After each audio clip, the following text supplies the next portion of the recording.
what happened to the economy of Ghana? Ghana's economy was one of the fastest growing in the world, not even in Africa, but in the world. And that was before COVID. And a lot of people will attribute Ghana's economic collapse to COVID pandemic. Well, COVID pandemic definitely have a part to play, but that wasn't the only reason why.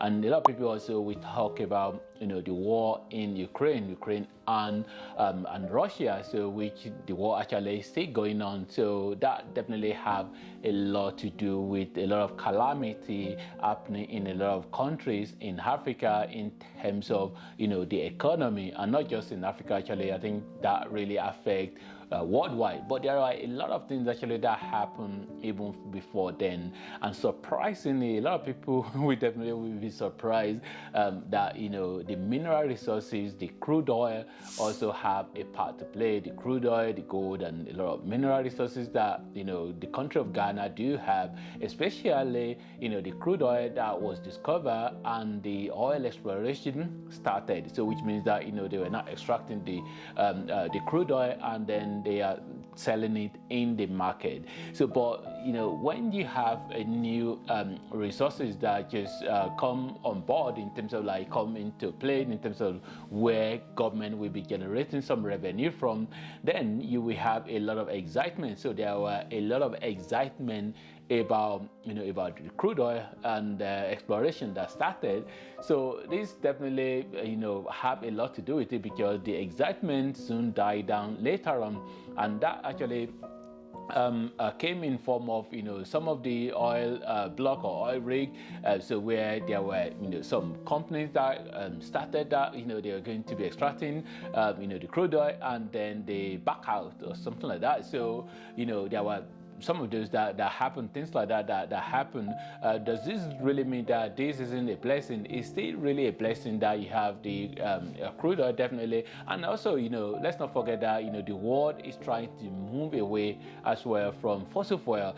So don't get me wrong, a lot of countries are still making money from their crude oil through the fossil fuel, which even you can even go to countries like United Kingdom, where they are. It's almost like hypocrisy. Is that really the right word? I'm not sure whether I'm getting this English right. So, but what I'm saying here is that these are countries that were like global warming and all of that. United Kingdom, they just freshly issued some new license for oil blocks. So which you have to be thinking like. They are saying that we are still trying to move away from fossil fuel, but they are issuing new oil blocks. So which means that countries like Ghana and other countries in Africa as well, they are fine as well to continue to get this fossil fuel and also to make money from it, to be able to get money into their to get some revenue for their government. So definitely, the excitement from oil exploration definitely which died down later affected Ghana economy, and also the COVID pandemic definitely that affected most countries of the world. So but why did it really have that big impact on Ghana economy? Definitely because Ghana is a country that depends a lot on on commodity, shall we say commodity. So we're talking about the likes of gold, like we're talking about cocoa, which is really big. So and during that period where you can't really, and then also I must actually mention the fact that when you're dealing with commodity, in most cases, and this happened a lot to African countries, in most cases you're not really the one that determine the price. So the price is more determined by bigger forces than yourself. So and this is really very big as well, that really have impact on Ghana economy. So because the commodity where the prices usually fluctuate from time to time, and then you don't really have strong control by it, then definitely affect Ghana economy. And also it's important as well to mention the fact that Ghana government embark on a lot of projects. This kind of like you're expecting that money is available, and then you embark on a lot of projects. I think one of the projects is the hospital project on 100 hospital. I'm not saying that it's wrong. It's not a bad thing to invest in infrastructure projects. So, but sometimes this can actually be part of the reason as well to that a government economy, a country economy can go into crisis. And we're talking about Africa as well. We're not going to rule out mismanagement. We're definitely not going to rule that out. You know, a lot of government in Africa. So I'm not going to rule that out in Ghana as well. Maybe some mismanagement and also maybe some corruption as well. Who really knows? Yeah. So, but what then happened afterwards is that that was COVID 2019. That was when the economy was really going really very fast, one of the fastest growing in the world. And then later on you have COVID comes, and then you now have 2022. Which it was really bad, and 2023 then the recovery started. And part of the reason for the recovery as well was because Ghana approached IMF to be able to get some loan. So getting the loan from IMF really means that there will be more confidence from investors and all of that. So which means that the economy started to come back. So under the loan of $3 billion from IMF. Some people will have a lot to say about that. Is it like one of those IMF trapping Africa, austerity measure and all of that? Well, I don't really know. So, but all I do know is that that definitely have impact. People, everybody have different opinion on that. I definitely have as well. So, like African country should be careful with all this debt and all of that. So, but definitely that have impact on the economy coming back, and then that $3 billion loan is not really money that you get just once. It's like they release the money at different stages. So which the economy bouncing back, and then this Ghanaian cedi really had a very very bad time. Really suffered a lot, and then most of the time dollar tend to be what worldwide tend to be used to, what is usually used to measure some countries currency performance. So like in the case of Ghana as well, it really Ghanaian cedi definitely depreciated a lot against the dollar, and then of course there were inflation as well.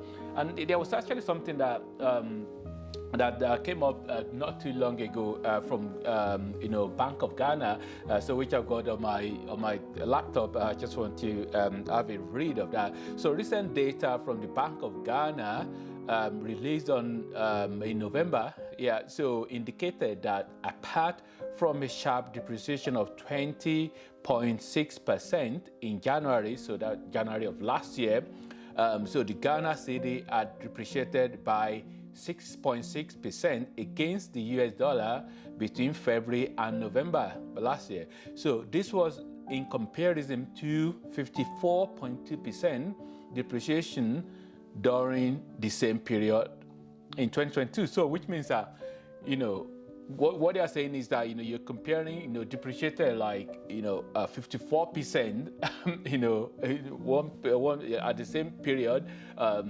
the previous year, and depreciated only 6%. So that is really, really a massive difference. So which means that the economy, the Ghanaian cedi definitely is doing really well. Is doing better. So again, comparing 54% depreciation to 6%, so that's really massive. It's really massive, and it means that the economy is bouncing back. Of course, the inflation will still be there. We have a situation whereby the price of products have really gone up, but what I would say to that as well is that a lot of people were thinking, like in Ghana, we're thinking life is really hard. Of course, like in Nigeria, my home country, we're saying life is hard. So also places abroad as well. It's like I live in the UK, life is hard as well. The other day I was buying coffee, and then I just suddenly realized that, oh, this coffee I used to buy like, £3 before, and then it's now £6. What happened? So, but that is just the reality of some countries are badly hit than the other. So, and there's no doubt about that. But the countries in Africa definitely have it really worse. But things will definitely get better as time goes on, we hope. And of course, the reason why some countries have it more worse than the other really has to do with, again, going to management. Some countries have that wealth that their government can actually maybe pay a little bit of the bills and just make things a little bit better for their citizens, I'm talking about support that some government offer their citizens to make it so that it's not that seriously worse. But hopefully there will be, hopefully things will get better. Hope the government can do a bit more in various aspects of managing the country and make it better. So, and the economy, which was one of the fastest growing in the world before, it can come back again and become one of the fastest growing in the world again, in terms of that people actually can see, because sometimes it's easy to talk about these figures and numbers, but it's really important for people, everyday people, to actually see it and see that life is better, rather than quoting facts and figures and saying, oh, this grew, the economy grew this percentage, the economy grew that percentage, and then at the end of the day, if people can't really see it, people ordinary everyday people, if they can't really see it in their quality of life, it doesn't really make any sense. But definitely here, I really believe that the economy of Ghana will possibly get better and improve again and bounce back properly. Hope you find this video useful. If you're new to my channel, if you're seeing me for the first time, and if you like what I'm about, please do subscribe for more video. And thanks for watching, and God bless.